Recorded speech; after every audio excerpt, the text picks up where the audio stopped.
Good morning, YouTube. Let's go fishing.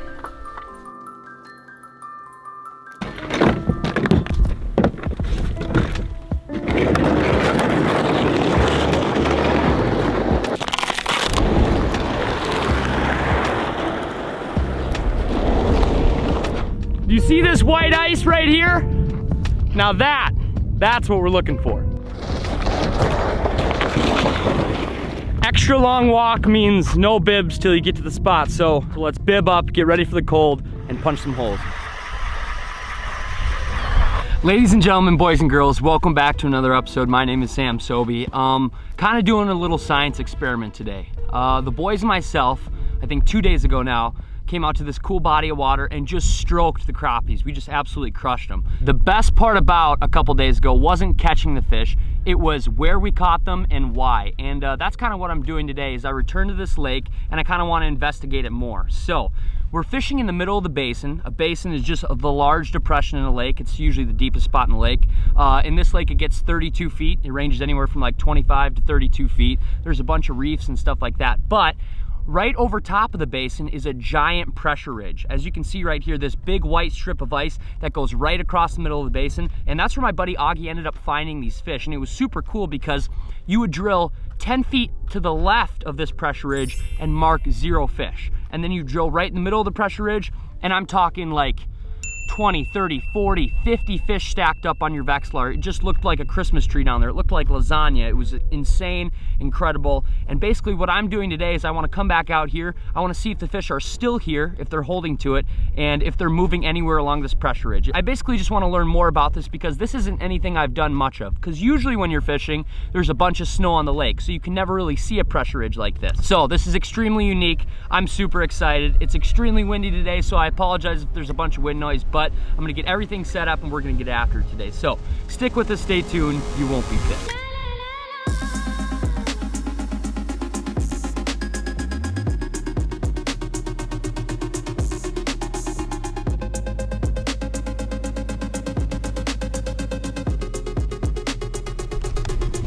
All right, we're moving. We're moving and grooving. I'm gonna start out with one of my faves, little white drop jig. Little red Jami, that should be the ticket. Crappie candy, crappie killers. Bingo, that's the ticket. The weather's definitely picking up, guys, so I don't know exactly how long we'll be out here. The wind is picking up and we're supposed to get a bunch of snow today. So this could be my last day to be out here and really dissect this pressure ridge before it's all covered in snow. Oh, yep, instantly flying up, flying up. There we go, fish on. That was sick. Flying up. They're suspended about halfway down the water column. I'm 27 feet here. This one feels good. Nice. Nice. They're still here. They're still here. Look at that, choked. And this is why you use a plastic right here. No bait needed, no bait involved. Boom, right back down there. And you go right back down. Are they gone? No way. So we've drilled multiple holes on this whole pressure ridge, and now I'm just gonna walk around with my Vexilar and see if I can find them stacked up. Obviously there's gonna be spots that are better than others, but I'm just gonna walk around until I see my screen absolutely lit up, and that's where I'm gonna drop down and fish. Stephanie's on with a big one.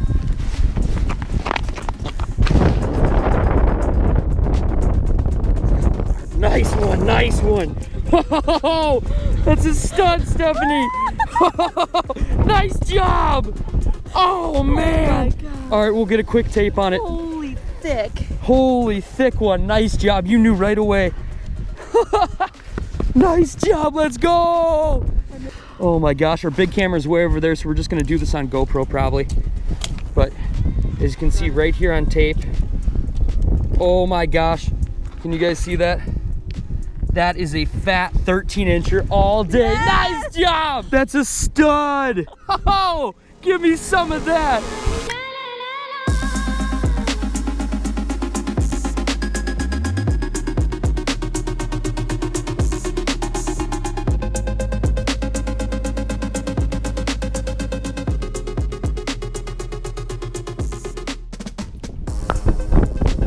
Like, did he just slam it too? Like, no doubt. Yeah.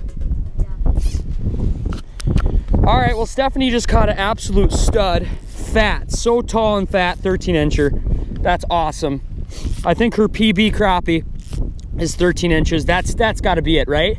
Yeah. That was definitely it. That was a huge fish. All right, I got a nice mark down there. Come on. There we go, fish on. This is so fun. This is so sick. That's about story of my life. I take Stephanie out fishing, and she outfishes me every dang time. I catch the shrimpies, she catches the bombs. But that is fine by me. Oh, yep, flying up. Nice mark. Really nice mark. Oh yeah, up hit me into next week. No, it doesn't feel too big, but he just, I absolutely didn't even feel the bite. The mark shot up, like I don't know how far above. That's a better one though. Oh yeah, look at how deep he hit it. Oh, instantly inhaled. Oh, I love it. See you, buddy. When I'm talking about an up bite, I'm talking like I didn't feel him bite it down. He like ate it and came up with it. And that's where having a good rod really helps. This is the Lil Nasty right here. They're out of stock, but there's a whole bunch of other really awesome rods on the market. There's a bunch of Elliott rods they still have in stock, which is like an upgrade from a 2B. And there's the little nude that's left too, I think, which is a shorter version of this rod, which I absolutely love. Is this an air bubble? This is another fish. That's an air bubble. Yeah, they gone. They gone. And that seems like that's been the whole key, especially to Stephanie's success today, is like she'll fish a hole, she'll catch one or two, then they'll kind of fade out, and instantly she's like, yep, I need to leave. She'll leave holes, move around, and find the studs. Seems like when you drop into a fresh hole, those fish, they go nuts, and you'll definitely get one. Oh, nice mark, racing. Here we go.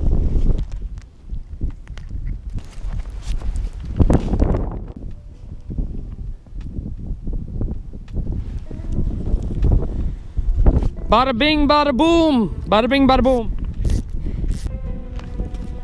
Oh, there we go. Good fish.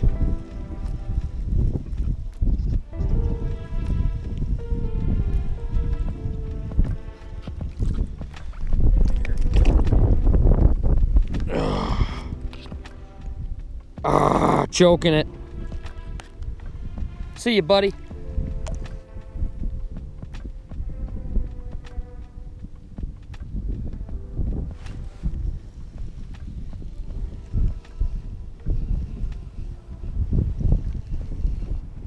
There we go.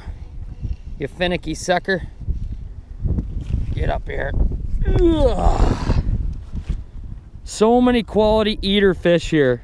Beautiful, like beautiful quality eater fish.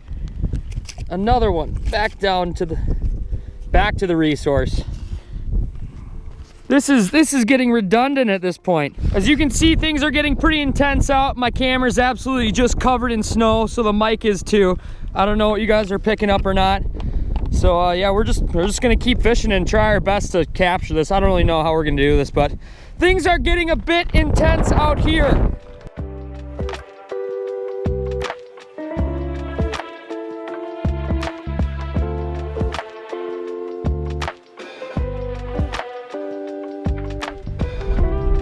Film fishing, they said. It would be fun, they said. Okay, most of today's filming came on GoPro, and that's just for the sheer fact that it's ripping out here. I didn't set my camera up on my Vexilar just because we're hole hopping around so much, but right now I'm gonna follow Stephanie and show you. She's gonna hop around a couple holes, and when she finds them all schooled up, I'll zoom in with this camera, change some settings, and show you the Vexilar just so you guys can see how many marks are actually down there. And it seems like the smaller fish are at the bottom of the school, and obviously the bigger and more aggressive fish are at the top of the school, and that's what we've been doing. So let's follow Stephanie around and I'll show you the Vex. All right, you let me know when they're loaded. Nope. No more. Nothing. Ooh, there's a hole I just stepped in. Nothing? Nothing. All right, keep moving. Let's keep moving this way. I think there's one right here. Yeah. Right there.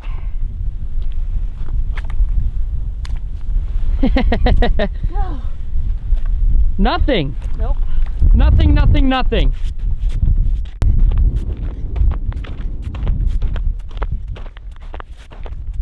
Oh yeah. Loaded in that one? All right, I don't know how well you guys can see that. There's so much snow on this. They're kind of starting to go away now. But here's the top of the ice. Here's the bottom of the lake right here. You can see there's a bunch of fish stacked. But when they're actually stacked, they're like... At this point, you can see these fish are absolutely loaded on this pressure ridge. It seems like we'll mark them, walk a few feet, mark a whole bunch more, drop down, catch a bunch, then they leave. We drill more holes on this pressure ridge. We've just been kind of moving up and down, staying between 25 and 32 feet of water, and they're just stacked. They're stacked. They're moving around, but they're stacked. There we go. Look at them all stacked right there. We just drop our jigs down. We jig like a foot or two ahead of them, and they just come flying up. Look at how many fish are right there. Dang. And that's nothing compared to what we've been seeing. That'd be like a small school. I don't even know if I'd fish this hole. I'm waiting until I see them like that. But look at that, you guys. That's crazy. Big like that. Look at them. Look at them. They're starting to come through more and more. Oh my gosh, I wish I had a pole now. Those look good on top. Yeah, they do. Smaller fish are down here. The larger fish and more aggressive ones are at the top of the school. Like I said, top of the ice is right here. Bottom lake is right here. This is about halfway down the water column. That's the bottom. So they're all suspended, which is nice because it seems like when we catch them and we bring them up, we're not blowing out their air bladders or anything like that because they're really only down like 15 feet. Beautiful. Alrighty, you guys pretty much get the picture here. I think I'm gonna pack up my stuff. Steffi and myself are gonna walk off the lake. I'll talk to you guys back at my house just because the wind is ripping so hard out here. But I've got a lot more cool stuff to tell you, and we're gonna talk kind of more about this pressure ridge when we get back to my house. So stick with us, stay tuned. You won't be pissed.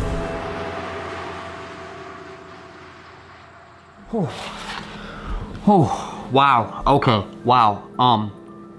Wow. We're back in the garage. I had an incredible afternoon out fishing with Stephanie. It's storming out right now. There's like 20-mile-an-hour winds, bunch of snow. We got lucky there that we filmed this video right before we got dumped on with snow, and we could still see that pressure ridge with the drone shot and everything. And like, I felt like hopefully I did a good job at filming and showing you guys exactly where we were fishing and what my good buddy Augie found, and then we capitalized on it. Hopefully that was all shown, and there's some clarity there because that was a pretty cool, unique bite. And God, Stephanie caught some big crappies. Now that we're back, now that the wind's not blowing and I can talk to you guys a little bit, I can tell you everything that's been kind of going on recently. Besides filming videos, fishing for a bunch of crappies and panfish, I've been doing a lot of walleye fishing in not really my free time, but just out with buddies and stuff like that. I've been doing a lot of walleye fishing that I haven't been capturing on film just because a lot of it's been at dark, right at sunset, been bouncing around a lot in a house. I haven't done a good job of filming it, I don't think, so it's been pretty good. Some eaters, a couple decent sized walleyes. Walleye fishing in my area in southern Minnesota isn't exactly super good, and I wouldn't say I'm an extremely experienced walleye fisherman through the ice. So anytime we catch walleyes, anytime we go for them and we actually capitalize, we're super pumped about it. We don't live around Mille Lacs, Red Lake, Lake of the Woods, so walleye fishing for us is usually like, if we catch one or a couple, we're pumped up about it. So we've been catching some and we're excited about that. We've been fishing mainly 18 to 25 feet, a lot of sand to mud transitions. We've been fishing some shallow weed lines for walleyes. I've been trying to dial in a couple different bites to hopefully shoot some cool videos. So that's what I've been doing walleye fishing wise. I feel like I haven't talked to you guys much about what I've used for walleyes rod and reel setup. Obviously on my iFish Pro rod, I use my FishNMore rod. This is a 2B rod. I love it. It's big, it's stout, it's long. I can nail them. I'm gonna do a bunch of different walleye and pike fishing videos with this rod later. You guys have heard about this. Murray loves this rod, and unfortunately, they're sold out. Another walleye rod I've been using a lot this year. This is like my all-around go-to walleye rod. 32-inch, medium fast, Prospector by 2B. This is a really sick all-around, I would say like middle of the road walleye rod. I'm not talking, if you're fishing for 10 pounders, you should probably use a little bit heavier rod. But if you're going for just kind of smaller or middle of the road walleyes, which I catch, this is like money. This is my go-to rod. Not sure if these are in stock, but I'll link it down below. I think they are. So this is a really good affordable rod. Great rod for the price. And another rod I've been using. This is the Paragon. 32-inch, light, extra fast. It's an Elliott Paragon, a little bit more expensive rod. I've been playing around with it a lot. I catch a lot of like 14 to 16-inch walleyes, like a smaller Red Lake walleye, and this rod's super nice. You could use this for perch, you could use this for big crappies, or kind of eater walleyes, and that's exactly what I use it for. this is a really sick rod. And that's pretty much it. That's basically my walleye rod setup. I have my iFish Pro rod, FishNMore rod, the Prospector by 2B, and then my Paragon Elliott. And as far as what I've been using a lot, either a small treble hook or a little single hook on my iFish Pro rod. Been doing a lot of small suckers, shiners, fatheads for some lakes. And then what I've been jigging is a lot of rattling blade spoons. It's your standard spoon. One side's usually glow, one side's usually pretty shimmery. And yeah, it's just a nice rattling spoon. I've been crushing with those. Smaller ones, it seems like have been working better for me. I don't know if that's just because the fish are smaller down here, if they're keying in on smaller baits, but I've been using just a lot of small rattling blade spoons. And then besides that, this year walleye fishing, I've been getting into a lot more like flutter spoons, like the leech flutter spoons, big ones, small ones, even for crappies. It seems like what they lack in sound from rattle, they make up for in movement. So yeah, it's been good. I've got a lot of crazy stuff in the works. Murray and myself are gonna link up soon and do some fishing on some little bit bigger lakes, bigger trips. Now that ice is finally getting extremely safe, maybe for trucks, permanents. We've got a lot of stuff in the works. So that's what I've been doing. That's my game plan. And oh, I guess I could talk to you about some panfish rods too, being that I panfish a lot. 2 rods I've been crushing with recently. Obviously the Lil Nasty I've been crushing with, but I've been playing around with and using the Little Nude a lot. It's basically a smaller version of Lil Nasty. It's a 25-inch noodle rod, and I freaking love it. I feel like I have so much control, especially when using tiny little jigs, whether it be like a hair jig, a small drop jig, small drop kit jig. Seems like that 25-inch rod is a lot lighter, and I feel like I can just field a little bit better. And it's fun because it's short and small and bends like wicked. The other rod I've been using that I've been loving is the Elliott 30-inch noodle fast. This is basically the Elliott version of the Little Nasty. A little bit higher price point rod, but extremely dirty, super fast, super sensitive. This rod it speaks for itself. So, all right, and last but not least, I feel like I don't get a chance throughout the videos to talk about all the rods I'm using or why I love them, just because we're out, we're fishing, we're moving, we're grooving. So like, it's fun at the end of the videos to really talk about some of these rods with you guys. This is definitely last and not least. This is the Odyssey by Elliott, and it's extremely buttery. I don't know if you guys can see this, see the blank? It's basically a blank, if you will. There's no paint on it. It's a 30-inch extra fast glass rod, and this is maybe the most sensitive panfish rod I've ever felt. I don't know, a little bit higher price point rod, but it's extremely worth it. This is my buddy Brentwood Lopez's like bread and butter. This is the rod that he loves the most, and he really turned me onto it. And I know what you're thinking, how'd you get this rod? And even the owners of the Elliott company are probably wondering, how'd you get a hold of this rod? Well, I bought it. I absolutely bought it. I bought it. I bought it. I bought it. So yeah, I absolutely love this rod. Extremely light, sensitive blank, mixed with the Sin Cork. This is like a pan fisherman's dream rod. So I've been playing around a lot with this. Stephanie, Brok, Augie, all my buddies have been using this rod. So every time I'm out fishing, it seems like I'm not even using this rod because all my friends are like, oh, can I fish with that? And I'm like, yeah, absolutely. All right, cool, I'll just fish with it all day. Thank you guys so much for watching this video. I appreciate you guys watching all the way to the end. Hopefully it wasn't too all over the place. I've got some big trips in store. So yeah, that's basically it. I appreciate you guys for watching this video all the way to the end. I got some big trips in store. I got a lot more to explain to you guys. There's some information I'm not totally telling you about different trips and different plans I have, but if I told you, that would ruin the fun, right? So I appreciate you. Thank you so much. I guess there's enough left to be said, then stay tuned. And as always, let the adventure begin. See you. Move ahead, oh my pretty babe. Something ain't right. Got to find a way to move ahead.